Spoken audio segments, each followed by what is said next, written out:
Dr. Joe DeMarco, chiropractor and owner of OcraMed Health. On today's video, I'm going to show you how to help your low back pain caused by your sacroiliac joint. Before we do, if you haven't done so already, take a moment right now, subscribe to my channel, OcraMed Health on YouTube, click that little bell notification, it notifies you every time I upload a new video. And at the end of today's video, if you enjoyed the information and you found it helpful, I'd appreciate a thumbs up. Today's video is brought to you by Avoalre Coolmax ankle socks.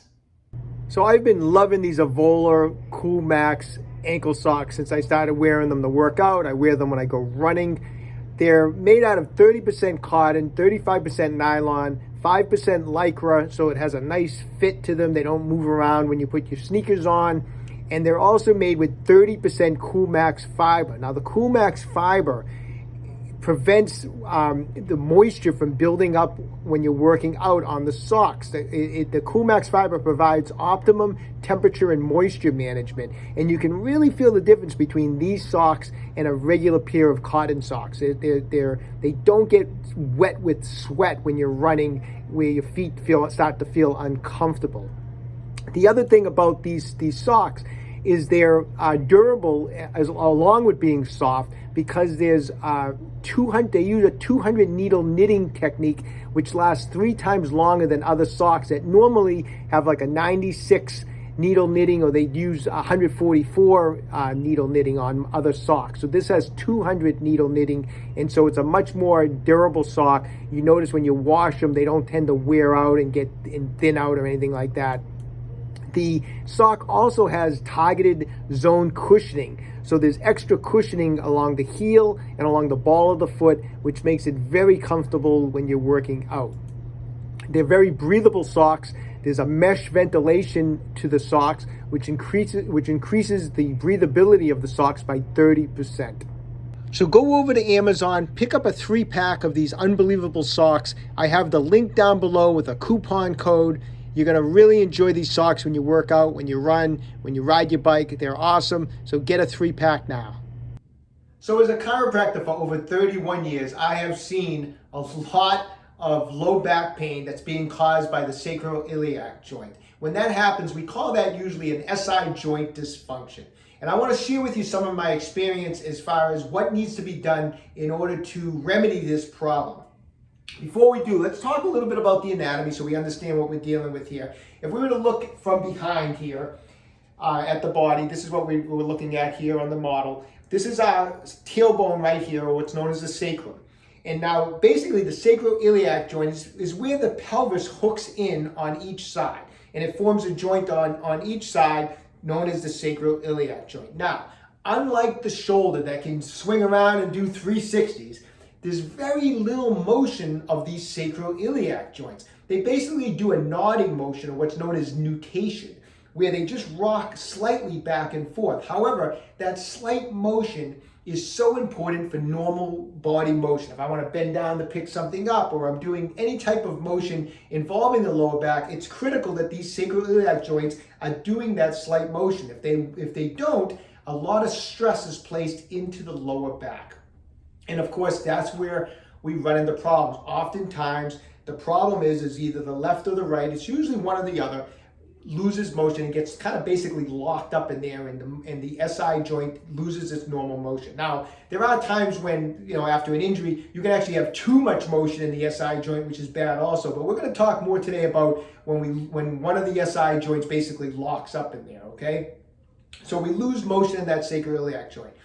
Now, what I have found over time, as like I mentioned, over 31 years, is that oftentimes, and not always, but a good percentage of the time, when the patient comes into the office and they have an SI joint dysfunction, say for example, if it's on the left side, oftentimes I will find that on that same side, the piriformis muscle, which is the pelvic stabilizer that runs from the hip and attaches into the sacrum, will oftentimes be very, very tight. It can have fascial adhesion, it can be in spasm, it can be sore to the touch, but oftentimes on the side of the SI joint dysfunction, I find a very, very tight piriformis muscle. And that piriformis muscle needs to be addressed. That tightness in that piriformis muscle needs to be addressed. Now, why is that? Well, if you have this piriformis muscle that's running from the hip and it's attaching into the sacrum, and that muscle is tight, what is it going to do? It's going to create a tugging and a pulling on the sacrum. How can this sacroiliac joint ever stay in proper position and move properly if it's constantly being tugged by the piriformis muscle? So if you don't address the piriformis tightness, you're never going to resolve the sacroiliac joint problem. And that's why a lot of times these are problems that go on. People come into my office and they tell me how, they've been having on and off SI joint pain for 15 years, and they're doing all these different things, stretches, exercises, getting chiropractic adjustments, and it feels good temporarily, but it keeps coming back. And that's because of the fact that I could adjust this sacroiliac joint with a chiropractic adjustment 100 times, but if I don't address the tightness in the piriformis, 100 times the piriformis is just going to tug the joint back out of position. So you have to address both things. That's what we're going to talk about today on today's video. We're going to talk about how to get some motion back into that sacroiliac joint, and then we're going to talk about working on and releasing the piriformis muscle. Okay, so I'm going to go over loosening up the piriformis first. I would recommend doing the soft tissue work on the piriformis first, and then do the techniques I'm going to show you for the sacroiliac joint, okay? So first off, you may want to just kind of confirm, is that piriformis on the side of pain tight? So say if I'm having right low back pain, right SI joint dysfunction, how am I sure if the piriformis on that side is tight? Well, as we mentioned, of course you can press in and feel it. Most of the time when it's tight, you can feel it. It might be a little tender. Also, that from the hip to the sacrum area, it almost feels like a rope is in there. You can feel like this rope, which is like the piriformis is like kind of a thin muscle, a long thin muscle, and it runs from the hip to the sacrum, and you can feel it. It feels like a piece of rope in the buttocks area, okay? But the other way you can check it, of course, is say if I'm having the problem in my right, I bring my knee, make sure you're sitting up at 90, so your hip is bent at 90 degrees. Bring the ankle over the other knee, and I'm getting to this position and my knee is way up like that, okay? Then I check my good side, I cross it over, and my knee goes way down like that. So that's a good indication. Okay, normally I can drop my knee down to this position, but on the side of SI joint dysfunction, my knee is way up in the ear. That's a sign that the piriformis is tight. Now, is it 100% positive all the time? No. I mean, you could have issues with your hip. If you're, an older individual, you have a lot of arthritic changes in your hip. Of course, that can affect motion of your hip when you do that. But in general, if you can feel the tightness and you can see the tightness, chances are it's tight. So we need to do some work to release it, okay? A couple different techniques I'm going to show you. One, you can get in there with a ball. We don't want to try to roll out the piriformis with something like this. I mean, look at the size of this thing. How in the world am I going to roll out and stretch, do fascia release on my piriformis with something that's bigger than my butt, right? It's impossible. This is totally useless for rolling out your piriformis. What I would recommend doing is using a massage ball. Now, this is a Tai Chi Max ball from OcraMed Health. I like doing fascia release work with balls that have spiky balls, basically.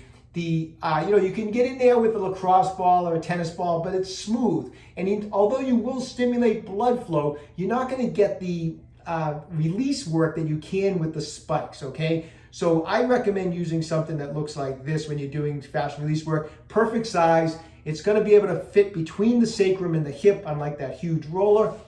And I'm going to just start off with just engage your pressure. I should mention, gauge your pressure if you're new to this. And also, don't do fascia release work first thing in the morning, right out of bed when the muscles are stiff and tight. Make sure you're warmed up. So I'm going to palpate around and I'll find where my sacrum is, find where your hip is, and get the ball in between the two.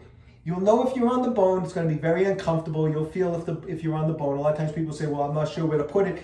Just palpate around. You'll get better at placing it the more you do it. But you're basically going between the hip and the sacrum, and just kind of roll over onto the ball. Engage your pressure with your arms.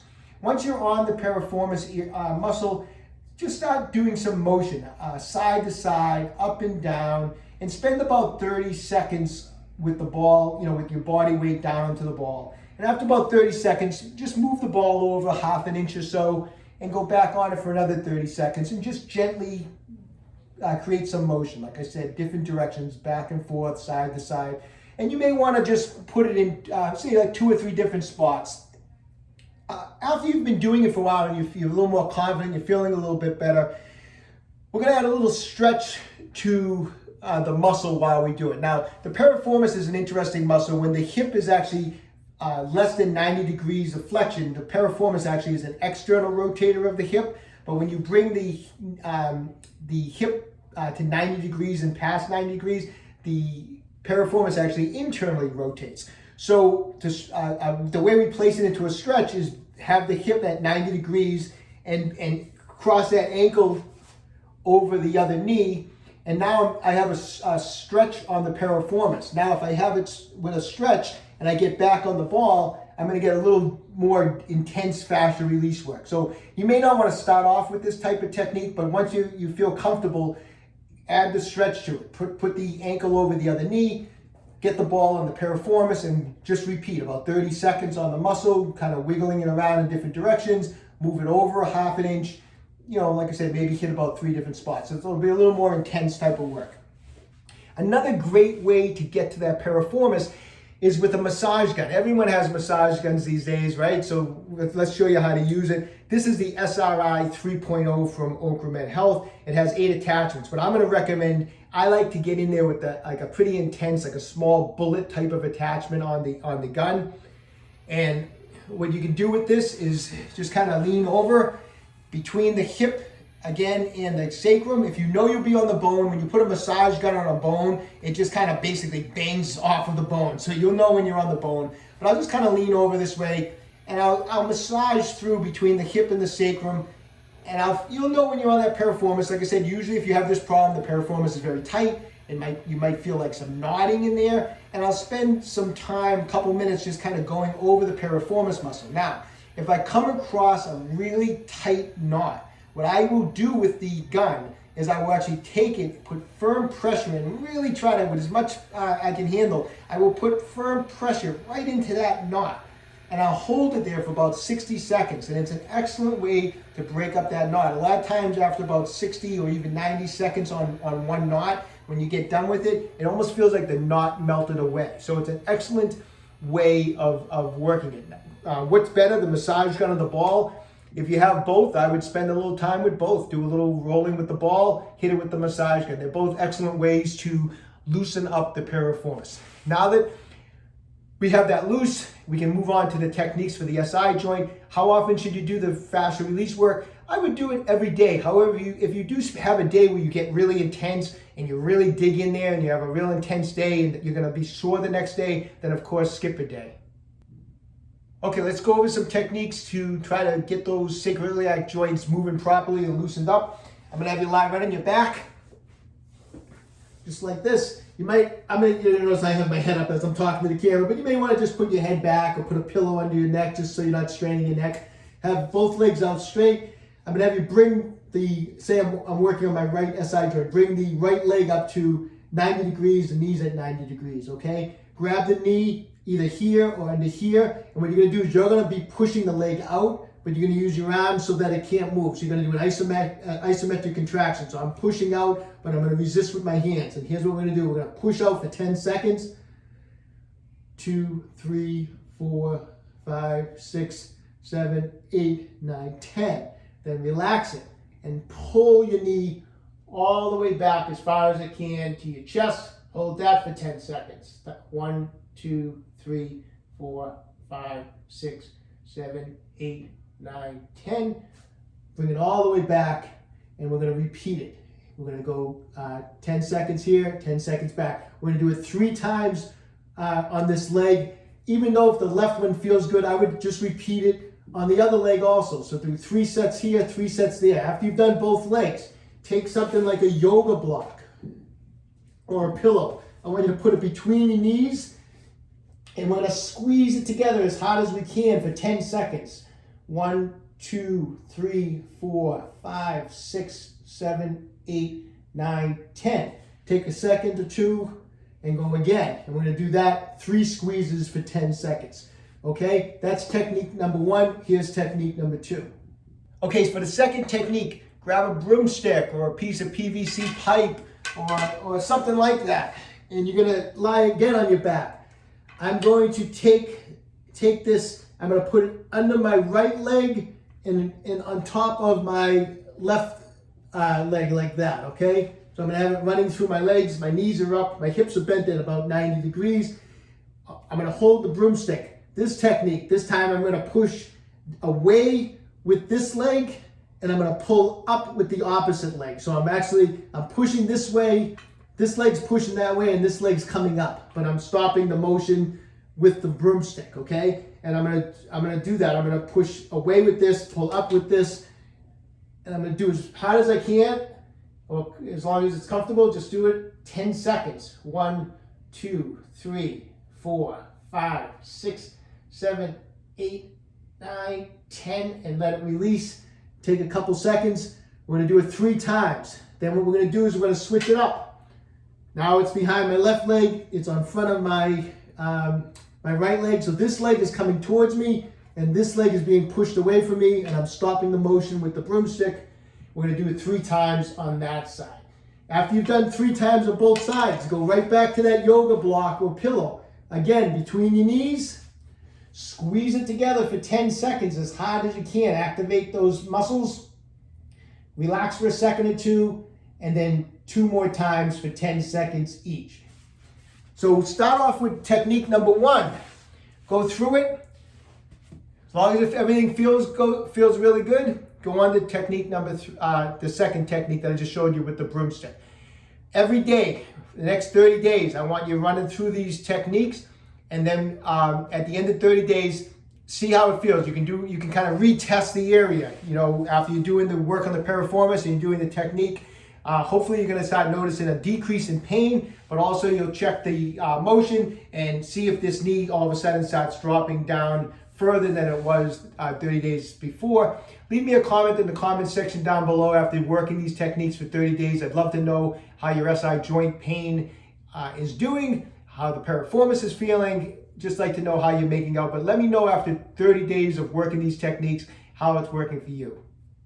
All right, I hope you found the information on today's video helpful. If you haven't done so already, pick up a copy of my new book. It's called A Fitness Carol. It's available on Amazon, or go to www.afitnesscarol.com. Also, check out my website, www.OcraMedHealth.com. We have Tai Chi Max balls are in stock. The SRI 3.0 massage gun is available. So when you have a second, check out the website. If you haven't done so already, subscribe to my channel, OcraMed Health on YouTube. Questions about exercises or injuries, just leave a comment in the comment section down below. I do the best I can to get back to everybody. And don't forget, OcraMed Health is here to keep you fit forever.